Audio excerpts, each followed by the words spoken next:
হে guys welcome back to my channel. আৰু সকলোৰে কি খবৰ? চবে চাগে ভালে আছে। ৰমজান মাহটো কেনেকুৱা কাটি আছে? মোৰো আলহামদুলিল্লাহ ভালেই চলি আছে। আৰু আজি মই বেছিকৈ দেৰিকৈ অলপ টোপনিৰ পৰা উঠিছোঁ। এনেও ৰমজান মাহ ৰোজাৰ দিনত মানুহ এনে দেৰিকৈ উঠোঁ। আজি মই অলপ বেছিকৈ গা পা ধুই আহিলোঁ। একদম কাপোৰ চাপোৰ কেইটামান আছিল, ধুই কিনে গা পা ধুই একদম আহিলোঁ। তাৰপিছত মই এতিয়া ক্ৰীম লগাই আছিলোঁ, তেল ক্ৰীম যি কৰে এইটোৱে মই কৰি আছিলোঁ। ভিডিঅ'টো চাই থাকক, ভাল লাগিলে চেনেলটো ছাবস্ক্ৰাইব কৰিব।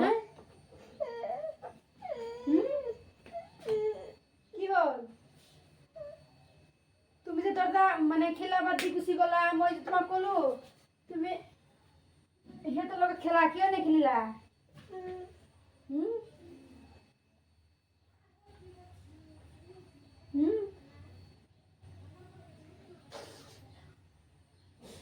তোমাকে কাপড় চেঞ্জ করে দিও।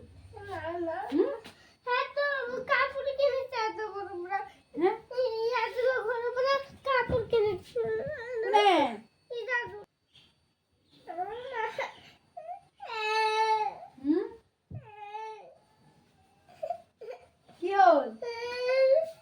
যেদিন সানডে হব সেদিন দিম। ম্যাগি করে বানাবো। আজি মানে আম্মা কাপড় পিন্ধাই দি আছে। মই কাপড় চেঞ্জ করে আছো, দেখিবা। এয়া দেখা পালে মই আইনক ৰাতিপুৱা ভাত খুৱাইছিলোঁ। এতিয়া দুপৰীয়া সময় হৈ গৈছে, এতিয়া মেগী খাব, সেইকাৰণে মই মেগী বনাই আছিলোঁ। এতিয়া আইনক মেগী বনাই দি তাৰপিছত কি কৰোঁ চাই থাকক। কাপড় পিন্ধি লৈছো, এতিয়া মানে আম্মা ম্যাগি বনাই আছে। হ'ব, বাই বাই। Bye bye. মোক টিপি বজোৱা নহয়।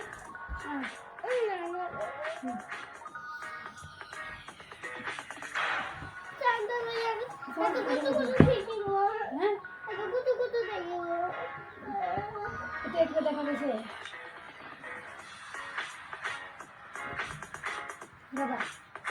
चिंटू क्लास में फोन चलाएगा, अभी तेरा नाम लिखता हूँ। अबे फोन नहीं কাপড় चला টুপি দিব পারা নিজে जब भी নিজে। देख लो বাবা কি হয়ে থাকে? चिंटू सॉरी ना। ক্রিম খান, मुर्गा बन। मैगी खान। भाई ये मोटू ने मेरी बेइज्जती कराई, इसका तो कुछ करना पड़ेगा। मैम आपने शायद मुझे गलत पेपर दे दिया। बाबा पेपर मतलब आज हिंदी का पेपर था। हाँ, बोलो, बोलो, बोलो, बोलो, बोलो। पेपर दे दिया। अरे कपूर, आज इंग्लिश का ही एग्जाम है। हमसे पंगा लेगा, ये देख। बच्चों ये रहा तुम्हारा एग्जाम का time table. All the best. Motu वो देख हाथी कहाँ है कहाँ है? अरे तेरा पेन गिर गया। देखता हूँ अब मोटू कैसे पास होता है। अबे मोटू मैगी रेडी है। चिंटू क्लास में फोन चलाएगा, अभी तेरा नाम लिखता हूँ। अबे फोन किसी का नहीं मानता। এগুলো আসুন।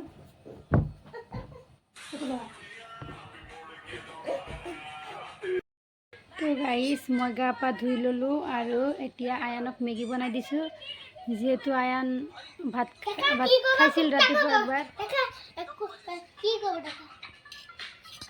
কি ক'ব?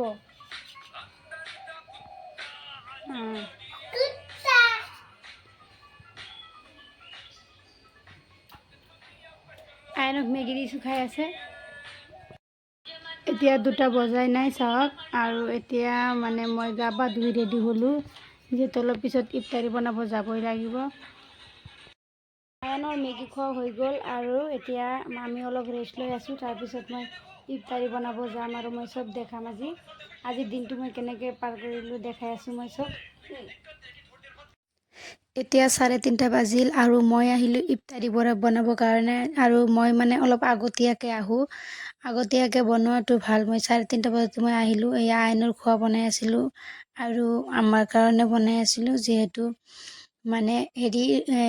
ৰমজান মাহত আপোনালোকে কেনেকৈ কি কৰে মোকো কমেণ্ট কৰি জনাব। আৰু ঈদৰ বজাৰ আপোনালোকে কৰিলেনে? মইতো এতিয়াও কৰাই নাই। আপোনালোকে যদি কৰিছে মোক জনাব কমেণ্ট কৰি। এতিয়া মই এইটো বনাই আছিলোঁ মই এইবিলাক চব বনাই ৰেডি কৰিছোঁ, চাই থাকক। এয়া মই যিহেতু মানে অলপ মানে মোবাইলখন মানে কেমেৰাত ধৰাৰ মানুহ নাই, চ' সেইকাৰণে মই মানে কেমেৰাটো মই ক'ত কেনেকৈ থৈ কিনে ভিডিঅ' বনাওঁ সেইটোৱে মই ভাবি পোৱা নাছিলোঁ। চ' আৰু এটা কথা গাইজ, নতুন মানে হেৰি হ'লে ভিউৱাৰ্ছ হ'লে মোৰ চেনেলটো ছাবস্ক্ৰাইব কৰি দিব প্লিজ। আৰু এয়া মই বনাই আছিলোঁ, যিহেতু বহুত কিবা কিবি বনাব লাগে ৰমজান মাহত, ৰোজাৰ দিনতো মানে ইফতাৰী সময়ত বহুত কিবা কিবি থাকে। চ' এয়া মই বনাই আছোঁ, বনাই হেৰি আপোনালোকে চাই থাকক। আৰু ভিডিঅ'টো ভাল লাগিলে লাইক কমেণ্ট শ্বেয়াৰ কৰি দিব গাইজ। এতিয়া মানে হেৰি বনোৱা শেষ হৈছে, মই অলপ ভিডিঅ' কৰি আছিলোঁ, যিহেতু অলপ সময় আছেই। মই এতিয়া একদম টাইম নাই আৰু 10 মিনিটমান আছে, চব খোৱা লোৱা মই ৰেডি কৰি আছিলোঁ। আজিলৈ এইখিনিয়ে গাইজ, টাটা। এতিয়া আমি বহি আছোঁ, ইফতাৰী কৰিম। এয়া ইফতাৰীলৈ বহি আছোঁ।